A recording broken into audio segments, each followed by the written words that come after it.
distinguished guest, the junior senator from Illinois, Senator Tammy Duckworth. Woo!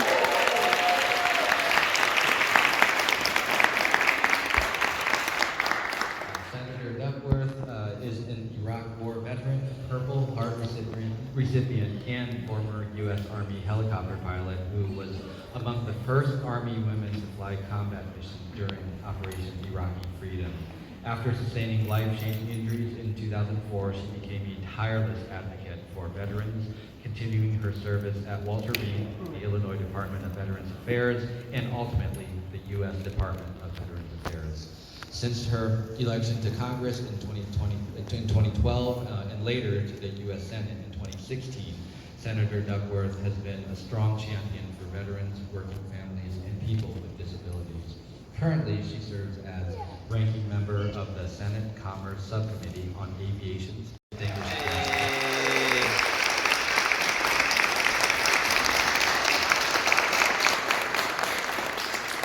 Thank you so much for joining us. As you can tell, we are very, very excited to have you here.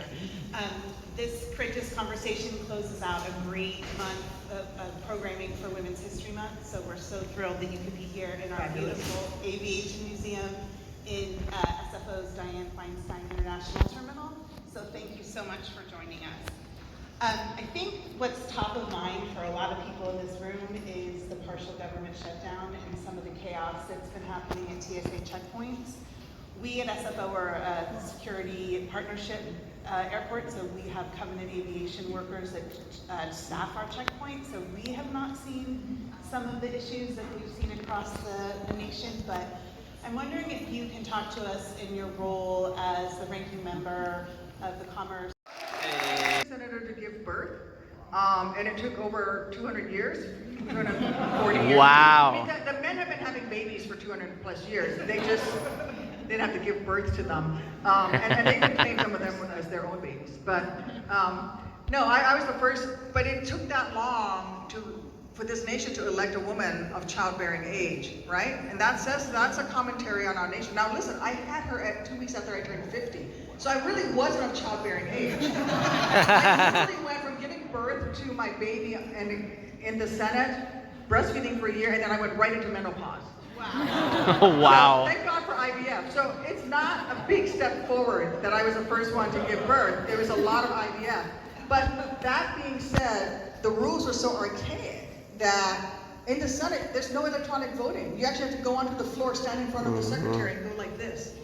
And I was in the House 4 years before that. Every bill I've passed has been bipartisan, every single one. And I'm really proud of some of the ones that affected you here. I was at the time the chairwoman working with Jerry Moran of Kansas, and we passed FAA reauthorization. Really proud of that, which included we quintupled the funding for air traffic controller training, quintupled the training for aviation maintenance workers, in that bill, so I'm really proud of that.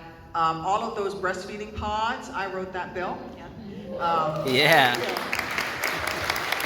the Senate, it's really funny because the staff sit around trying to come up with good names for bills, and they come up with crazy acronyms. And it was called the Babes Enhancement Act. It was called the Better Airport VA for Babies and something. I wanted to be called the Boobies Act.